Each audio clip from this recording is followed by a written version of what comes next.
As economic crisis worsens, Zimbabweans miss Robert Mugabe.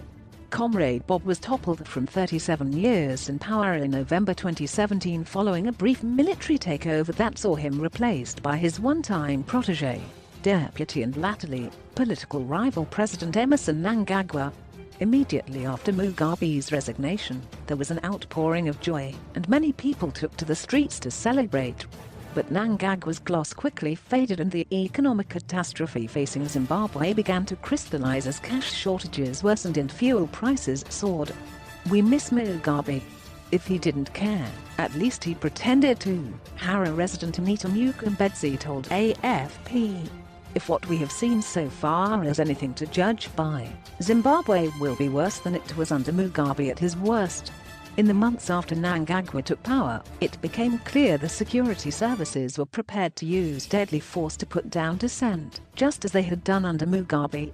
6 people were killed after soldiers opened fire in downtown Harare following presidential elections in July, which Mnangagwa won despite rigging allegations and an appeal by the opposition. In January, at least 17 civilians were killed according to community groups after a crackdown sparked by thousands of Zimbabweans taking to the streets to protest an overnight doubling of fuel prices. There were also harrowing accusations by civilians of torture and sexual assault by the security services. Mugabe made mistakes, but he was not as ruthless as those who took over from him. "We thought things would be better under Mnangagwa, but now many people are saying Mugabe was better," said Edmund Jera, an unemployed accountant. Mugabe's birthday will not be publicly celebrated this year, and it will simply be a national holiday like any other.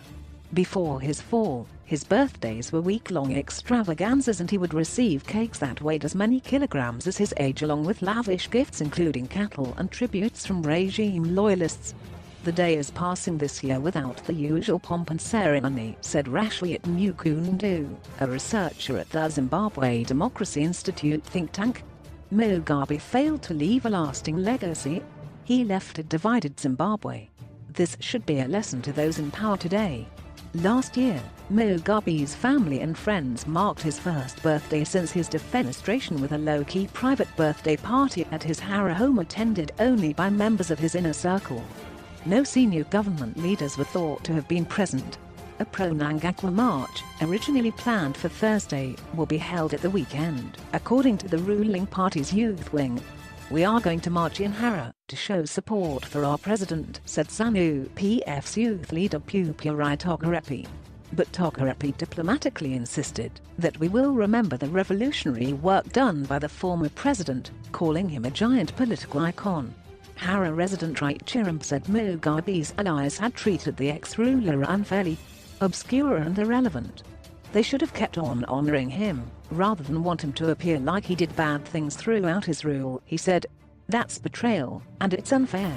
He made mistakes like all humans do, but there are many things he did which make him better than those who are now in power." Mugabe and his wife Grace, whose apparent thirst for power was seen as one of the factors that sparked the military takeover, have made few public appearances since the nonagenarian's removal. He has given only 2 media interviews since leaving office. In one, he called his removal a coup, and in another on the eve of last year's general elections he said he would not vote for his former party. "That's the reality when you are out of power in most African states," said Ibo Mandaza, head of the Southern African Political and Economic Series think tank. "It's either you run away and die in exile, or you just become obscure and irrelevant." Following reports last year that Mugabe was receiving medical treatment in Singapore, Mnangagwa told a rally in Mugabe's village that the former liberation fighter was due to be discharged, but was no longer able to walk. Mugabe had his many transgressions, said main opposition movement for democratic change (MDC) party leader Nelson Chamisa. "I see my colleague Mr. Mnangagwa making an effort to double the catalogue of those transgressions."